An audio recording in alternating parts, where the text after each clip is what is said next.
May 25th, well, on May 25th, a very tragic event happened in history, American history. And as a result of this, which was the murder of George Floyd at the hands of a corrupt former Minneapolis police officer, many protests have emerged since, and a widespread amount of cities, major cities, even some small cities, Atlanta, New York City, Las Vegas, and as well as, of course, Minneapolis ever since. And the unfortunate thing is some of those peaceful protests have become violent, have become led by angry mobs, rioters. I must tell you this first and foremost: George Floyd's death was murder. He was murdered, again, by the hands of a corrupt cop. This was a victim of racism. But how do we make our voices known in this racism? How do we honor George Floyd's life and remember him in death? It's not through these riots. It's not through these riots. I have to say this is there as more information continues to come about, a week later now, since he was viciously murdered, and we've all seen that 8 or 9 minute video, or even heard about it. Again, I tell you is these riots of people burning buildings, police precinct, looting, throwing bricks at windows, destroying, vandalizing buildings. This is not how we honor his death. Honor him in death, or remember him in death. The way we do these things is by, first of all, is we make our voices known. In the bottom of the screen, in the bottom later on, I'm going to go ahead and post a link to a petition that I came across of how we can actually petition to our local leaders and politicians, because the charges that were brought about from that former Minneapolis police officer, they, in the opinion of many, including myself, they are very weak and were not fitting of the crime that was committed. That was a heinous act. Definitely. And as a result of that heinous act is, again, the punishment, not just for him, but for the other officers who were just watching and pretty much, in a sense, egging him on as he had his knee on, the officer Chauvin has his knee on George Floyd's neck. It was heinous, it was vicious. I want to do this is, even in grief, is we still must turn to the cross. We must still turn and fix our eyes on the bloody cross, as was written by Paul the Apostle. The reason is because many people this day are searching for answers.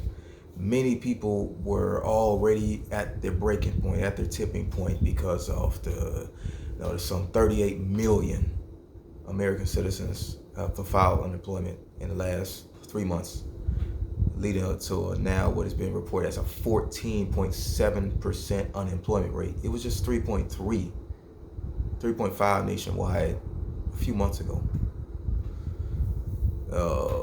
These stay-at-home orders due to the COVID-19 pandemic. Because of these things, people are, again, and as well as people don't have a savings, so they're losing, they're scrapping and clawing for whatever they can financially, and as a result, they're falling behind on mortgage, falling behind on rent, asking for forbearance or whatever, in order so that they can be forgiven and pay that back later. They're already on their tipping points. I would say this is still, nevertheless, we must still fix our eyes on the bloody cross. Something that Peter wrote in his first epistle, which is very fitting, is that God gives grace. God resists the proud, but gives grace to the humble. Many people will say these days, "Oh, I haven't, did anything bad, bad. No, I'm not Hitler, but we still all did something. We still broken God's laws. Romans 3:23, for all have come short of his standard of moral excellence. We've all come short of the glory of God, of Elohim. We've all fallen short. We've broken his laws, whether it be lusting, addiction to lust, addiction to pornography, addiction to adultery, these things. There'll be addiction to covetousness and jealousy, anger at your brother, which is murder. I haven't killed anyone. That's murder in your heart. That's the very standard that Christ set forth, his authority. He established his authority on the Mount of Beatitudes.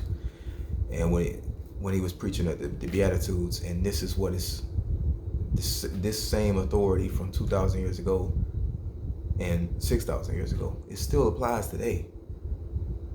People, put this verse in your hearts. Keep this Bible verse in remembrance of 2 Chronicles 7:14. Because this is the answer that people seek. You don't seek, in my state, I know in the state of Georgia,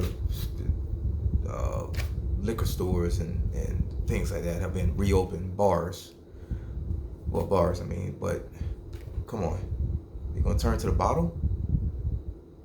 Are you gonna turn to drugs? When I lived in Hawaii, I had a neighbor, he died in my apartment on meth, overdose on meth.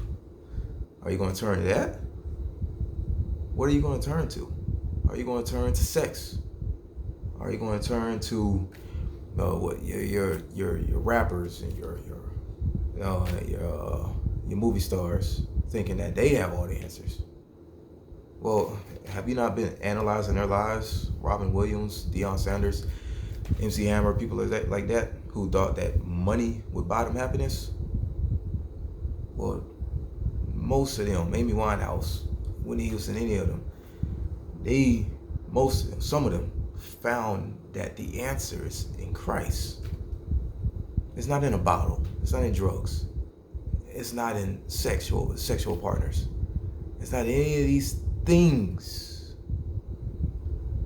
But that's why we are implored to set up ourselves treasures in heaven, which is according to Matthew 5. That is where we set up our treasures in, because a treasure is rooted in faith in Christ. Someone might say, okay, well, again, I've never murdered anyone. I never did anything wrong. I've never told a white lie. But how are we really going to fix this problem? What is this problem? First of all, let me back up. The problem of the human heart, the conditions of the heart. In Jeremiah 17:9, the heart is deceitful and desperately wicked. So you say trust your heart or follow your heart or something along those lines. No, follow Christ. Follow after Christ. Because again, he has the answer. He is the one who searches the hearts. He is the one who tries the reins. He is the one who has the answer. He is the door. He is the good shepherd. He is the truth. He is the way. He is the life. What else can we need? He has life, and he has life more abundantly. You open the door and you will find greener pastures. So, in a minute, again, we turn to Christ, and this is how we honor the life of George Floyd, as well as all those others who have become victims, who have fallen victims of police brutality.